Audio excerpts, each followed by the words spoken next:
Hey folks, I have a confession to make. I like my Lara Croft with no pants. Whoa. Look, when you ask me to describe the coolest Lara Croft look, I will describe you something like this.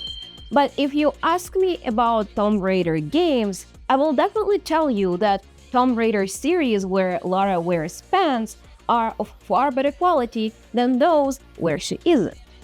Block boobs and real speed wall climbing are to be left aside as the artifact of the video game history.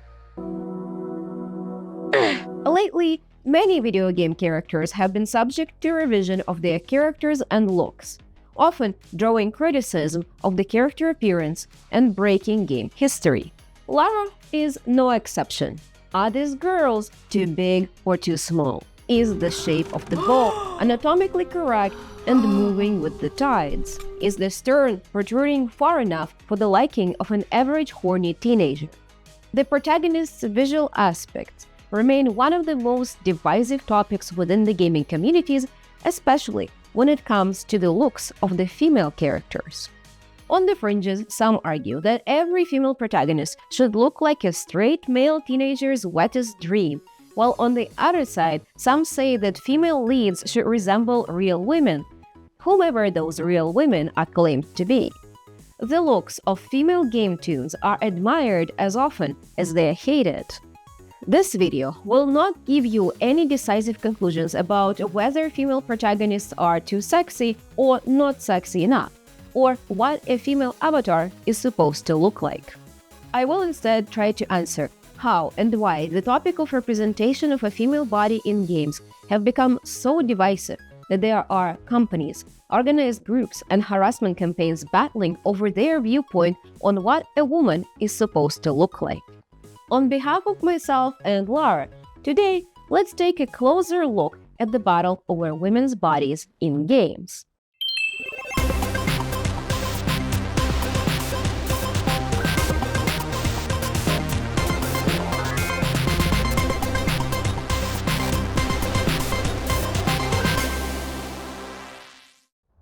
And, of course, here we may start with a well-known critique of femme protagonists in video game industry. Obviously, Anita created a large, very in-depth body of analysis that is just as dry as a cracker lost in the back of a cupboard, for which people actively try to make her undo herself. Because, a random woman online telling you that the original Princess Peach is a redundant character is just so profoundly distressing. How dare Anita do my first imaginary girlfriend like that? So here is a refresher of a feminist critique of video games, in case you were just a little unconscious sapling back in 2014. Feminist critics noted that female leads in games are non-existent, or when they do exist, they are over-sexualized. As side characters, femmes get reduced to a payoff price. Alternatively, female NPCs are used solely as a decoration or a sacrifice to move the storyline forward. However, in the decade after Gamergate, some additional critiques were formed in the player base. Some more valid criticisms that stem from the Gamergate wing of the discussion include developers altering lore and canon of the series to match the needs of the commercial market, or AAA titles becoming 70-hour-long, boring and overprocessed video card destroyers. That's not the whole of the reactionary critique, of course. As you probably already know, a lot of the criticism stemming from Gamergate has little substance and can be summarized by the fact that someone's pee-pee doesn't go hard anymore when they play video games, and now they're mad about it. And I don't know what to tell you guys. It's alright if you're over 40. Maybe try jogging. On the surface, reactionary grievances that surround the female body in video games often concentrate on the critique of her perceived beauty. The girls today just aren't what they used to be. Look, Aloy looks kind of chubby, so let's make her look like a freshly hired receptionist at the suburban car dealership. So much better. Now, the issue I have with this argument is that when people complain about the beauty of a character, they actually complain about something else entirely. While attractiveness, of course, is purely in the eyes of the viewer, we can clearly conclude that female characters, regardless of their gender expression or other representation, are made to portray very conventional standards of beauty. If anything, ugliness in video games is almost exclusively reserved for male characters. Characters are always portrayed in an athletic or sexy look. Their proportions are often distorted to fit the current idea of beauty. They have symmetrical faces, healthy skin, crystal white, perfect smiles, and well-fitted clothing and gear. So whenever someone complains about beauty, they usually complain about an avatar not hitting the top parameters of the binary frame of attractiveness that social and cultural folklore have carved for them. Characters don't just need to be conventionally attractive. They need to be exceptionally feminine and at least a 9 out of 10. And well, on the subject of beauty, and before you get bored, let me switch to a hotter look. Trust me, it is very hot. Sexualization of female protagonists, as well as blatant misogyny in video game industry, are very obvious to anyone who would spend more than 5 minutes looking into video games themselves or at the player community. And arguably, we can just blame marketing rather than the gamers or developers for everything that was done to Lara in her early years. Of course, there were historical factors such as male-dominant development teams. But two things are important to note when it comes to gaming history. It was marketing teams that decided to target exclusively male audiences and decided to use women as a marketing tool to sell games to men. All developers did was put a block on a 35-degree angle, and marketing crew started to bullshit like this.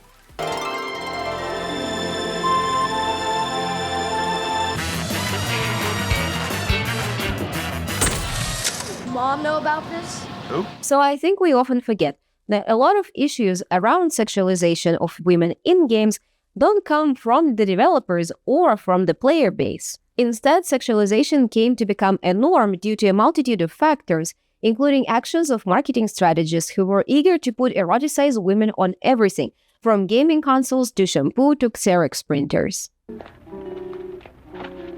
I pushed the button on the Xerox 914. As games became mainstream hobbies in the late 2000s and early 2010s, the broader public began to scrutinize many aspects of gaming industry. Display of violence and weapon use in video games, gaming addiction, harassment in online gaming communities, casino-style loot boxes in children's games, and of course, sexualization of female characters in games are the topics familiar to any player. Back in the day, Anita was not alone. Many mainstream articles, activists, developers, and, well, regular folk and players took a note that video games indeed had a serious problem with women, be they real or imaginary. From extremely male-dominated industry to widely sexist advertisement to whatever the hell normies thought this is, games had issues. Hey, speaking of secrets, you wanna see my... Additional targeting of female journalists, developers, and creators under the wing of Gamergate definitely did not help the public image of the gaming as a community, nor the industry as a whole. As a result, several amendments were suggested, and some have now been implemented into the gaming industry. For example, moderation of gaming chats is a norm for online games now. Some of these changes were successful. Some, however, were not. And some faced a never-ending criticism from the gaming community. Representation of women in video games remains a battleground between the strongest woke neo-Marxist feminists and the elite warriors of 4chan incel divisions. Feminists are claimed to be responsible for desexualization of female protagonists, or alternatively are blamed for uglifying characters. However, I question those assumptions. Feminists of all people still can't agree on what to do with female sexuality in general, not just in video games. Schism between sex-positive and sex-negative feminism remains a burning topic to this day. But in an ironic twist of events, Gamergate brought a lot of attention to funding of feminist critique based on sex-negative liberal tradition. So whenever reactionaries whine about Anita Sarkeesian, they forget that it is their overreach that made Anita famous and her projects possible. This redirection of funds and attention left out the majority of sex-positive feminist critique of video games and critiques stemming from other quarters of feminist analysis out of public sight. While certainly some progress was made since the 2010s to address sexism in games, to me at least, it seems that the claimed feminist progress or cries about woke feminists destroying games give too much credit to the liberal feminism of the early 2000s. The gaming industry's growth and mainstreaming have resulted in character diversification and redesign of female protagonists to appeal to a gaze of wider audiences.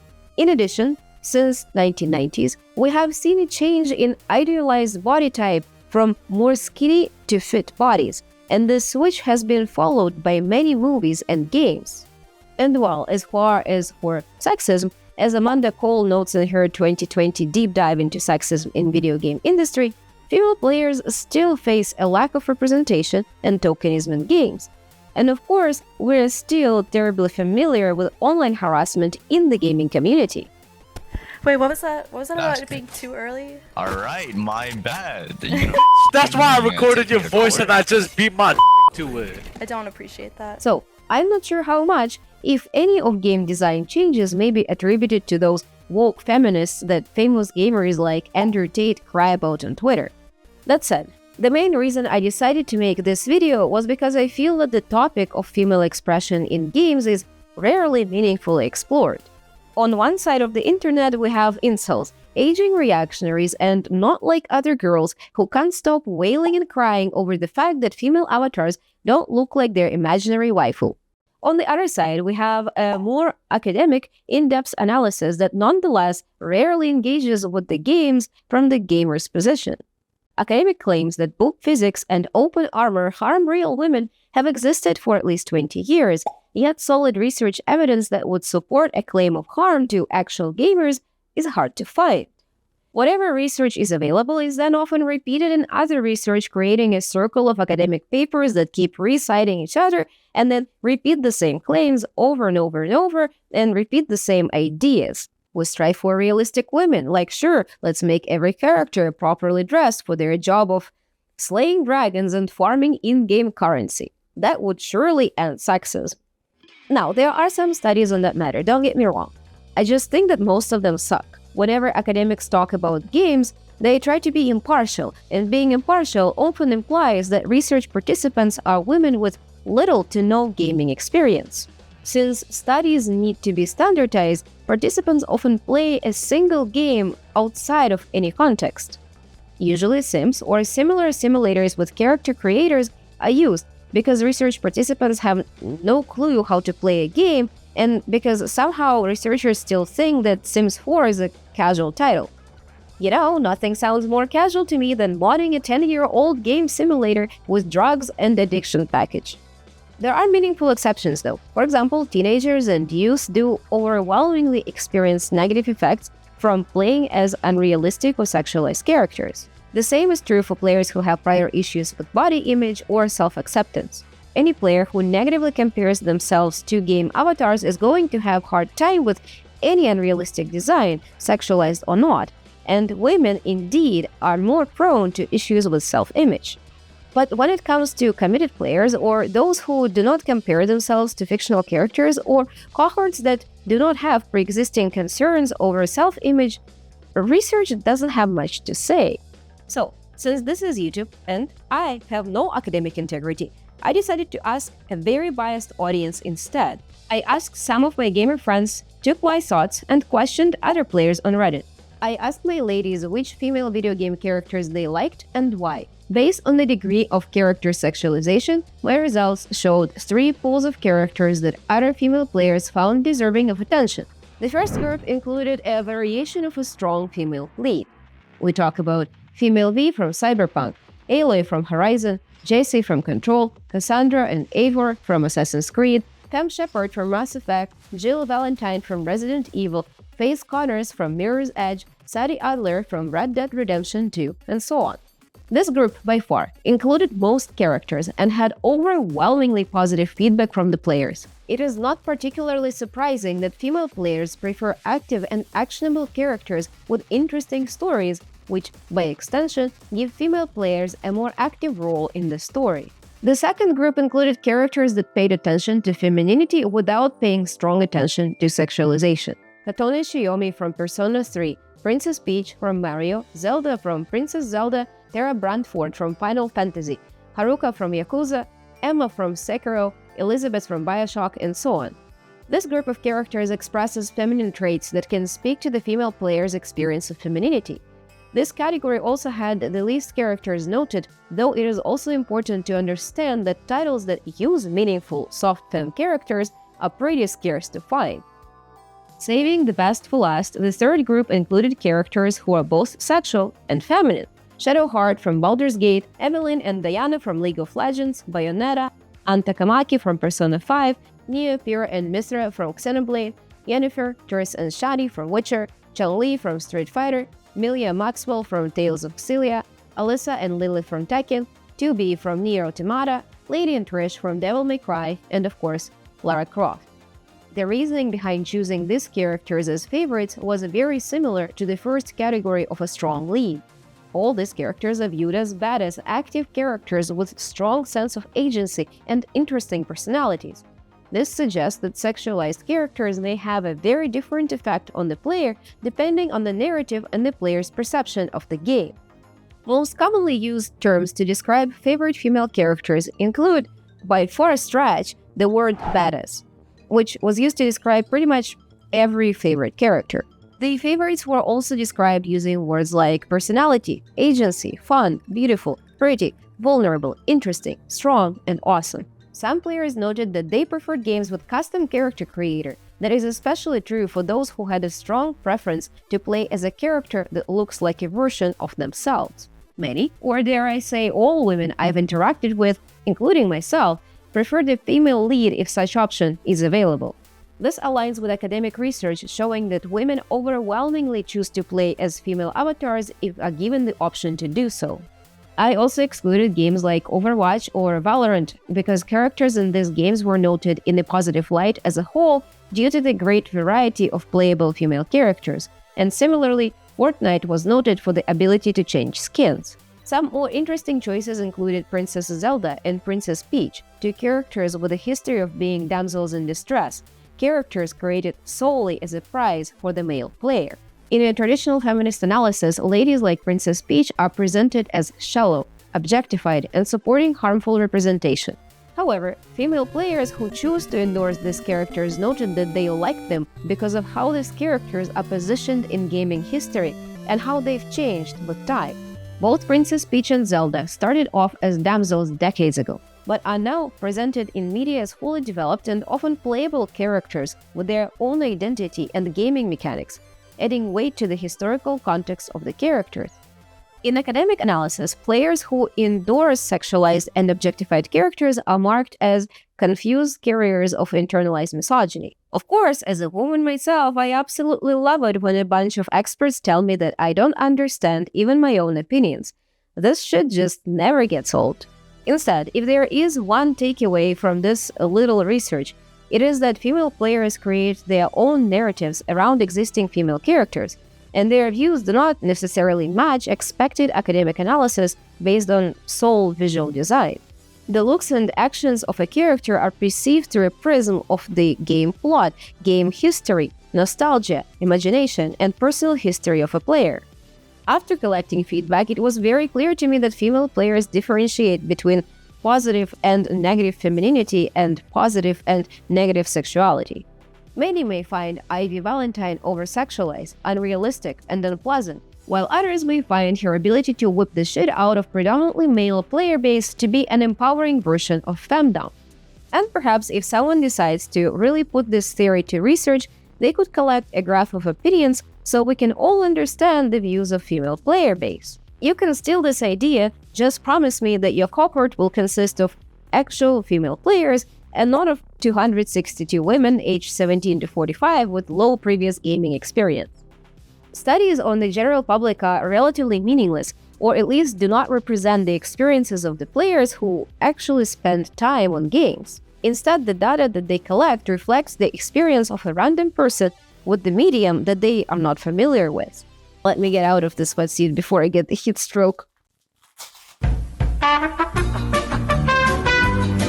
While the external critique often falls short of players' experience, inside the gaming community there is a never-ending discourse about the representation of female characters. And at the root of insider critique of games is one cursed word: realism. The video game industry has a long-lasting and complicated relationship with realism. From its military-heavy background to its modern obsession with the latest technology, realism is deeply seated in the gaming industry and gamers' minds. We want to relive our imagined ideas of humanity destroying itself with 60 FPS and with ray tracing on everything from street battles to main characters' ass. And we all know that when it comes to the Games of the Year award, the main prizes will be split between AAA titles that rely on realism. Ideas surrounding realism in video games have been used in many arguments because players and developers often treat realism as a quality measure and the stamp of a true gaming experience. In part, this is true, because people who play 3 in a row on their phone often will not cash out $300 on weapon skins or on a Constellation edition of Starfield. And if you spend $300 on the Constellation edition of Starfield, I'm sorry Todd did this to you. Upgrade your PC.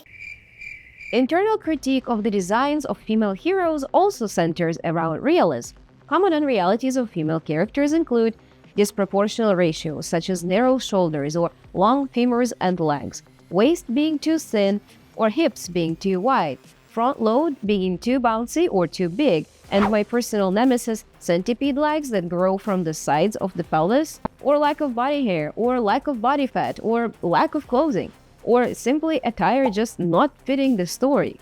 And well, fairly so.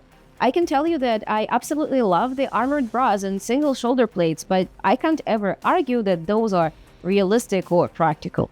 Realism, though, is a double-edged sword, so opponents of feminist critique based in realism often strike back with arguments, once again, based in realism.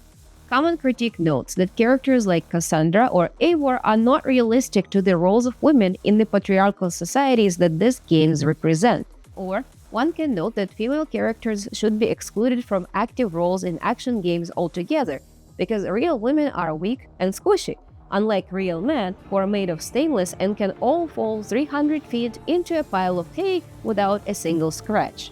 On a more serious note though, realism as an argument rarely makes any sense. Why is Abby way more muscular than most real-life women but is still supposed to be a realistic character design? Eve, for example, is extremely unrealistic, though she is a direct interpretation of modern, surgically enhanced K-pop fashion. But Abby is not a realistic character by any means either. She is a scan of a CrossFit sportswoman with a physique that is as medically infused and unattainable as the physique of an average K-pop star. So if our argument here is pure realism, it is not clear to me that one way to make a character unrealistic is better than the other one, because I can envy Abby's abs just as much as Eve's waist. And well, if female protagonists are supposed to be moving towards realism, what is happening with male characters? We still have male character design with huge hands, like every male got a pair of gorilla chromosomes. Male character shoulders are usually as wide as the back of a pickup truck, often also exaggerated with impractical shoulder armor. Does this construction really look more practical to you than strategically placed armored underwear? Male looks like this are often dismissed as not sexual, and trunk-sized shoulders of male protagonists are dismissed as pure accident, despite the fact that there is only one part of male body that is repeatedly noted by straight women to be sexual, and it's men's arms and hands. And while looks-maxing gurus suggest that guys try joking, maybe they should instead promote some grip training. In the worst case, if you aren't getting laid, at least you can get a more exciting hands-on experience. And I understand that male sexual expression is treated differently in society and media, and male avatars are not sexualized in the same way that female ones are. But why the hell is everybody's organs exposed if not to make male characters' waists seem thinner and shoulders wider to achieve a more sexy look? And it's not like developers don't know what men look like. They just choose to make characters unrealistic for the purpose of design and storytelling. Both Thor and Kratos are dads, but only one has a dad body, and Thor's fatness is also attributed to the worst parts of his character, alcoholism and ignorance.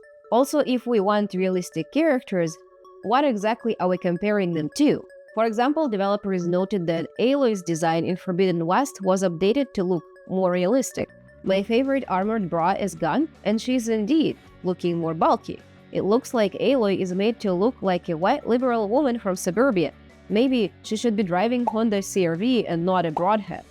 The newer design is realistic because it looks like a white middle-class female player, in a way like myself, as someone who can and will spend $70 on the game, and not because the model is made to look more realistic to the post-apocalyptic setup. When we talk about women, attempts to create a character that is realistic and accurate first requires us to define what a real woman looks like. And neither liberal feminism nor conservative reactionary critics would dare to admit that their desire to narrow, define, and restrict female avatars simply reduces us to a single body model that those critics consider to be the correct one.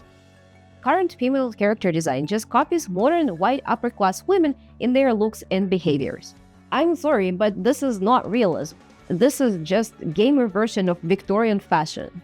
You may disagree with this take, but here I proclaim that the rush for realism in games, from the graphics to the looks of female characters, must die. Androgyny, sexiness, masculinity, or femininity of female character are acceptable attributes that can be used in character development and can be used to design and elevate a game or a character, but they are not meant to be a cornerstone of player experience.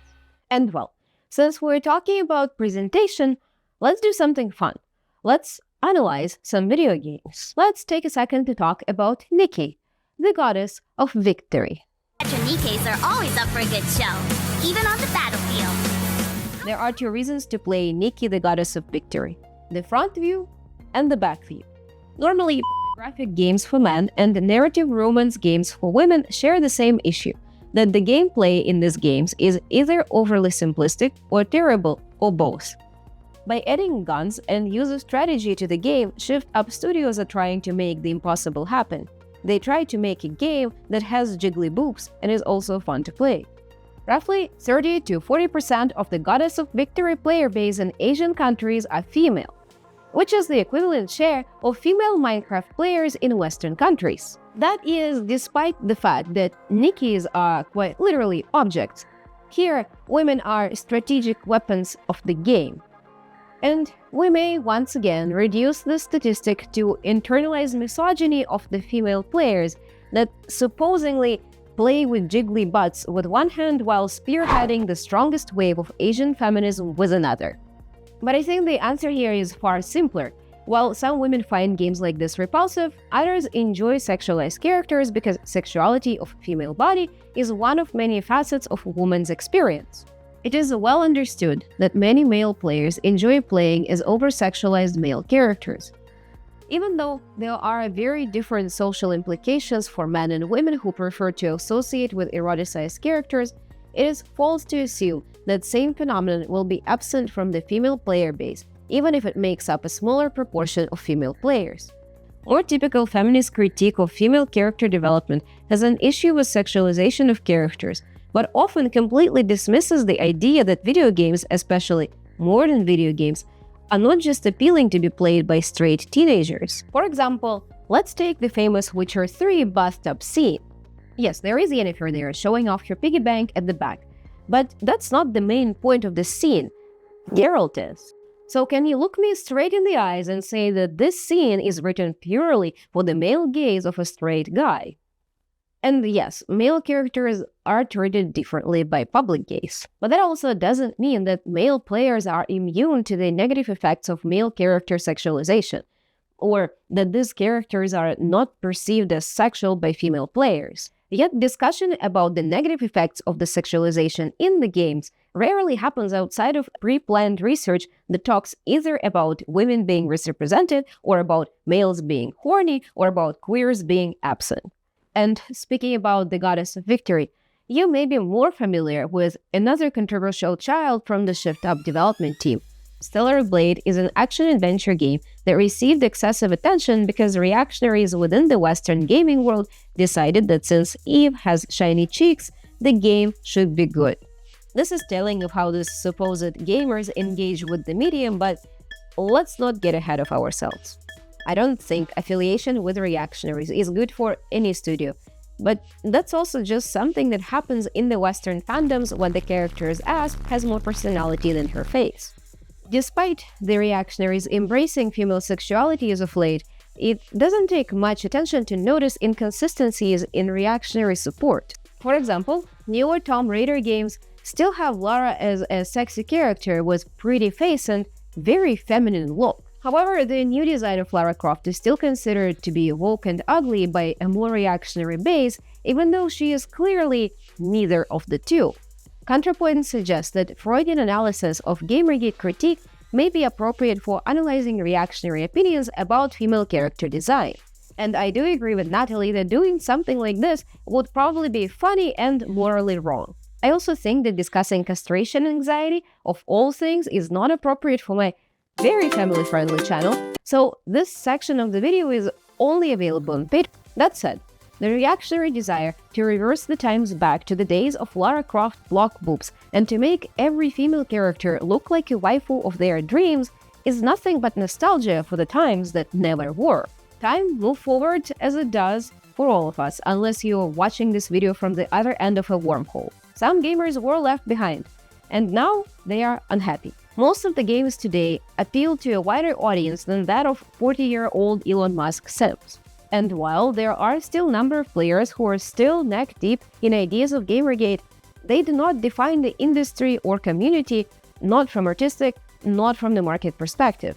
And when it comes to money, players do not bother about a secret woke agenda that, according to reactionaries, is destroying their lovely games. Games like The Last of Us, Red Dead Redemption, or God of War that are considered to be revisionist are extremely successful titles.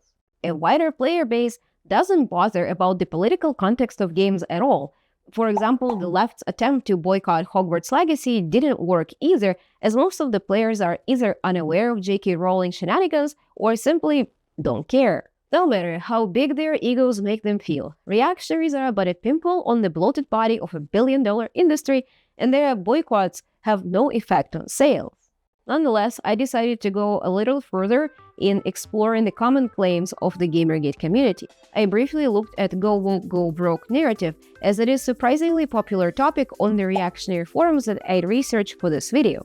I collected 2 datasets of game franchises and compared the difference in sales of their earlier and later titles. The first set included games considered woke, and the second set included games considered non-woke, and the data that I use is from Kotaku in Action users.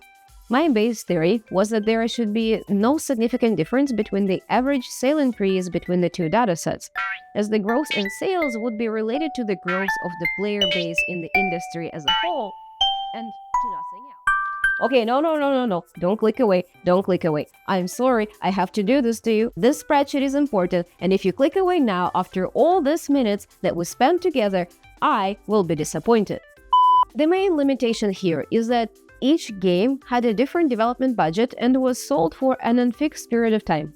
But I tried to level this out by including similarly sized games in each set. So, woke games included The Last of Us, Lara Croft, Saints Row, Alan Wake, Mass Effect, God of War, Dragon Age, Watch Dogs, Red Dead Redemption, and Spider-Man. Each second title here has apparently gone woke. Average sales increase in the category was 7.4 million copies. Non-woke games were a problem because, folks, everything is woke these days if you're an angry white man. For example, people would ironically suggest putt-putt games as a non-woke alternative to play, even though the game is made for children in late 90s. Additional issue was from software games, which are both woke and non-woke depending on who you ask. Aside from a narrative debate, as users noted, FromSoft uses body types A and B instead of male and female in their character creators, which of course, you guessed it, makes the game woke. Like, sweet baby Jesus, my fellow straights, can't you guys just figure out which one of those body types is female unless it is properly labeled? Well, anyway, this left me with a list like this: Ace Combat, Dragon Dogma, Quake, Warhammer, Resident Evil, Xenoblade, Doom, Crash Bandicoot, Postal, and Neo. Average sale decrease. Yes, decrease in this category was 1.4 million copies. I did run U-test on this data, assuming that change in game sales is not a normal distribution, and yes, the results are significant. These 2 datasets are not the same. That said, I'd like to remind you that I have no academic integrity, and this is not a controlled analysis. Even though I would be happy to conclude that going woke, or rather ditching the canon for the sake of renewal revitalizes old franchises, but this is not how statistics work. So we can only conclude that for whatever reason, the games that are considered to be woke by modern Gamergate community sell statistically more than those considered to be non-woke. So yes, the claims that are made by reactionaries have no ground in this case, which makes me think if any of the claims of the reactionaries have any ground. And not to spoil the rest of the video, but no, they do not. They do not. While there is no shortage of video critique and analysis online, reactionary spaces lag behind because they are at war with an army of strawman arguments. It's been a decade since Gamergate, and strawmen are still winning. One notable example is Horizon Zero, where conservative creators that would not be named, so not to give them any free attention and to spare me any free drama, complain that the only romance option in the Horizon is a small lesbian bit in the end. And I can be flexible and accept the fact that people do not necessarily need to play through the game to give their opinion on things, but maybe, may I suggest that we spend 3 to 5 minutes Googling the material that we are trying to criticize? Because Horizon is full of lesbian flirting, has at least 2 failed lesbian romance arcs, and on top of that, Aloy is a clone of a lesbian woman. How you were friends with Elizabeth. It was more than that, wasn't it? Perceptive as ever. Folks, how and why does anybody expect her to end up with a guy?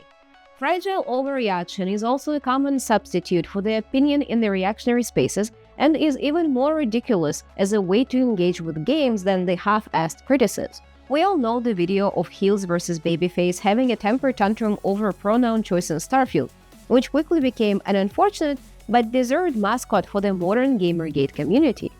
A minor menu function that was not made for him nor used by him nonetheless managed to throw him into a meltdown that you normally only see with toddlers overstimulated by selection of cereal boxes in a supermarket.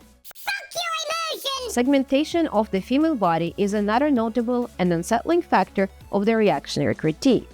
Like in many forms of pornography and movies directed by the male gaze, reactionaries segment female character into little, digestible, squishy pieces that can be easily consumed.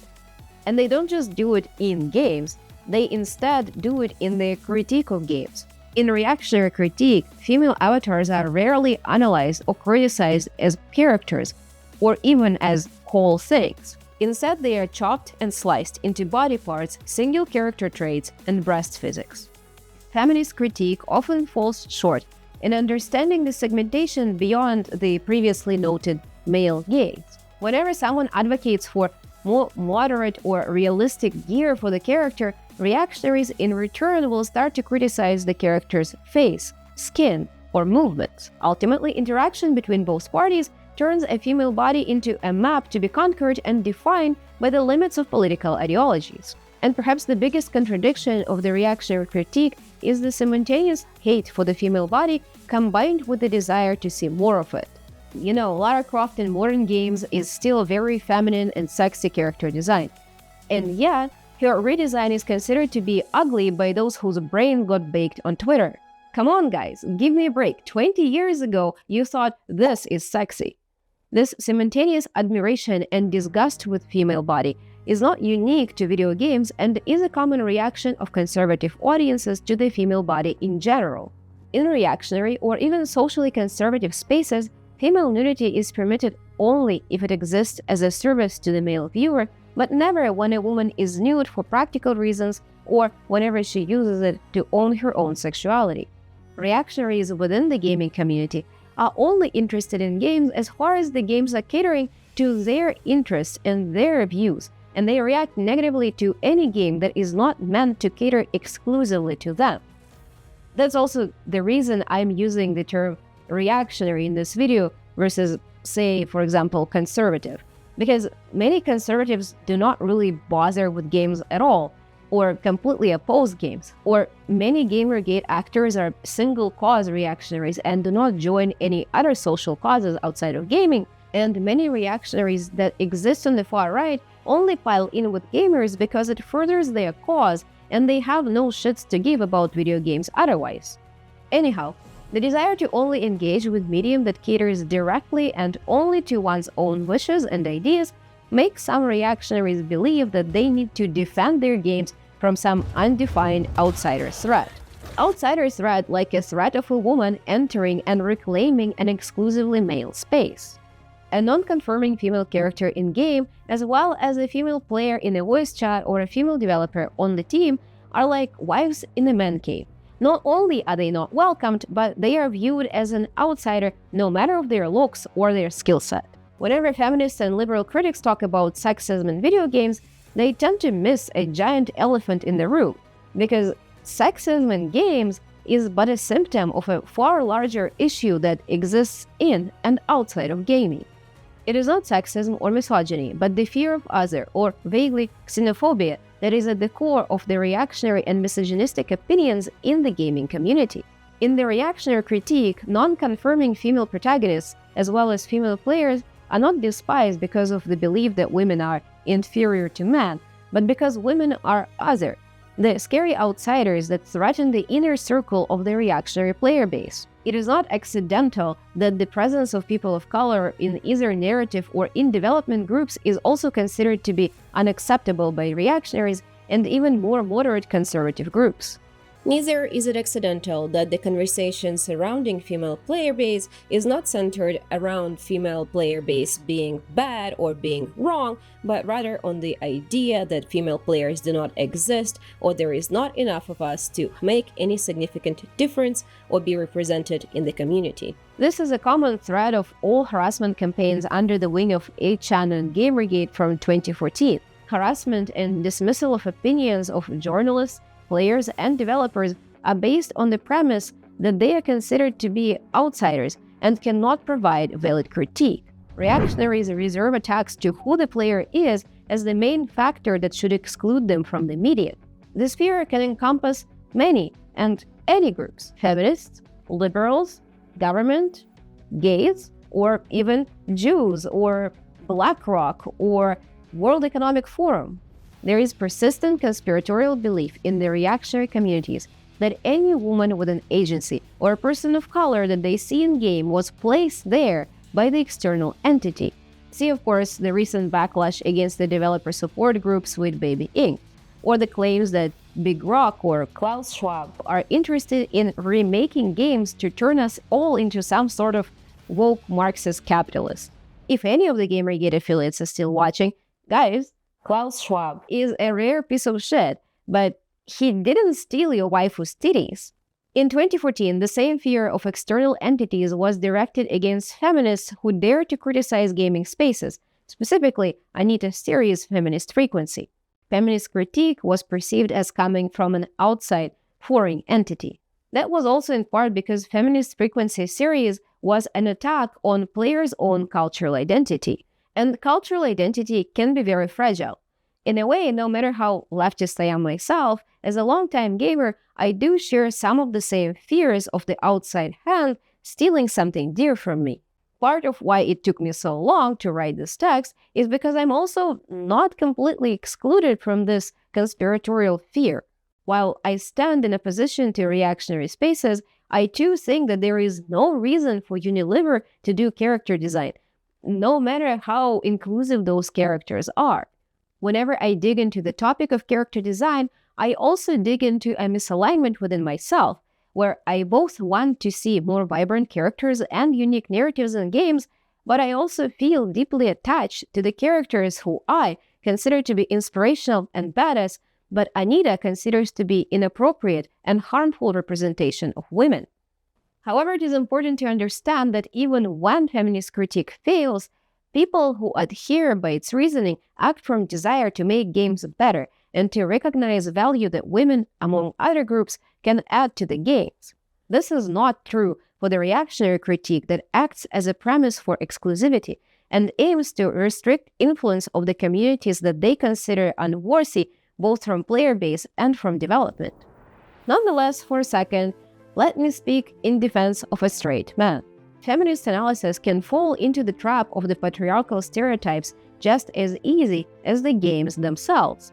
males are subject to stereotypes and hierarchy of the system just as women are, where whole groups of males that are working class, non-white, young folk, or those of lower income or less education are viewed as faulty, violent, lacking control of their own sexuality. And in a way, these same assumptions are often made about players who tend to fall into a couple of those categories more often than not. Liberal feminist analysis often assumes that male players cannot understand the difference between game and reality, or are unable to control their sexual urges.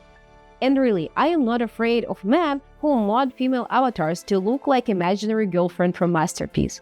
I am afraid of men in suits who never play video games, who hate video games and players, yet they strip us from our rights and make our womanhood unbearable. Sexist and xenophobic men, and well, women, with their shallow minds and lack of creativity, will carry their existing views into the gaming community and everywhere they go, rather than learn to be sexist by looking at Chun-Li's thighs. They will cry on X and gaming forums about the uglification of female characters, harass female players in chat, and attack developers and journalists that they consider to be unholy. It is not the ass of Lara Croft that made them this way. Instead, games, due to history of being perceived as predominantly male space, attract people who carry narrow-minded, hateful views, and those who hope that the gaming communities will create a fertile ground for their shitty ideas and recruitment. Sexism in video games is a problem, but it reflects the problem of the rest of our reality and is not unique to games as medium. We live in a world that cherishes works that depict open violence against women as art, yet simultaneously erase nipples of breast cancer patients from the online support groups. We have institutions of power across the world who still fail to recognize female body autonomy or view us as humans. And if anything, all these factors have a far wider effect on game and gaming communities. They provide permission to the worst actors in the gaming community to be as violent and disrespectful to female players and female characters, as well as to other women in their life as they so desire.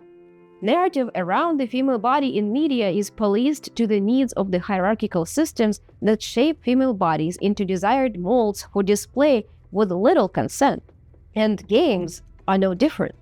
The frame of analysis that we use to look at female characters and players is completely and copies modern tension between Eurocentric liberal feminism and American conservatives. Critics advocate for one of the two types of the Victorian feminine ideal, an obedient and available housewife or a reserved aristocratic suffragette, but never dare to step out of the standards set for womanhood by their political predecessors of the 19th century. And really, how can we expect a woman to be free if all we're talking about is how to properly police and frame our bodies as so that nobody gets offended or displeased by our beauty or imperfection? I was disappointed many times in the research for this video.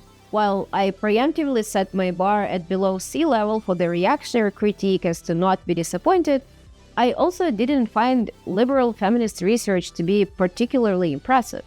I, however, should not complain. If anything, we are living through a renaissance of video game analysis, and I cannot be happier to see the amount and quality of game analysis that you can see online, be it on YouTube, on Substack, or elsewhere. I think it is also time to restart fresh conversation and deeper analysis of female characters and how they are portrayed in games. I am not a big supporter of the puritanistic view that any inch of open female skin in video games is supposed to make me, as a woman, feel uncomfortable. If you didn't notice in the last 40 minutes of this video. Sometimes it does, sometimes it doesn't. That depends on the game. This representation is more complex than a simple idea that S equals bad or S equals good.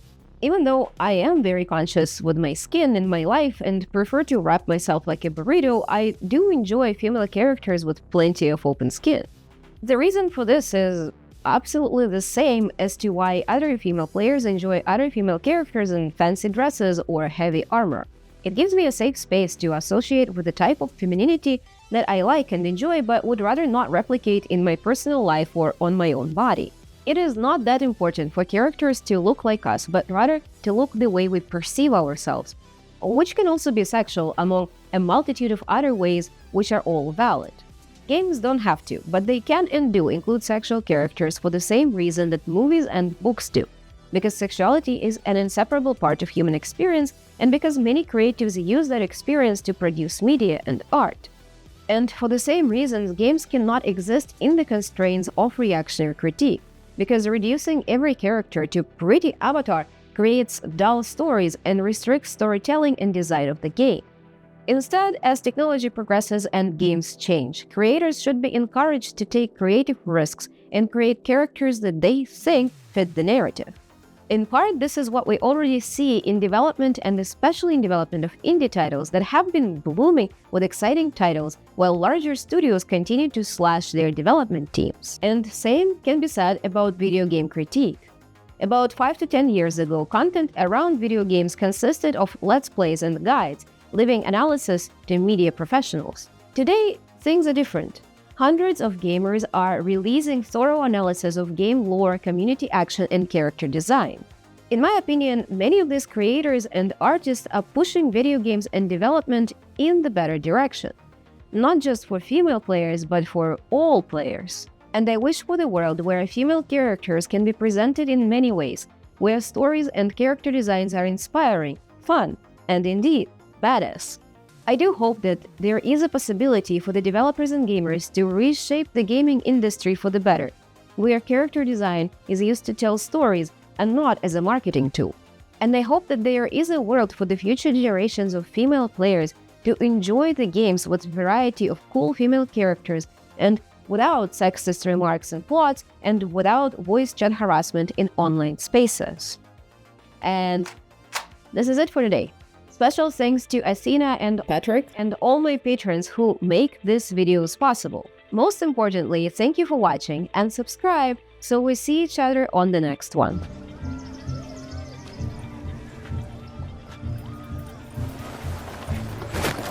Oh my. Oh, there's more to come.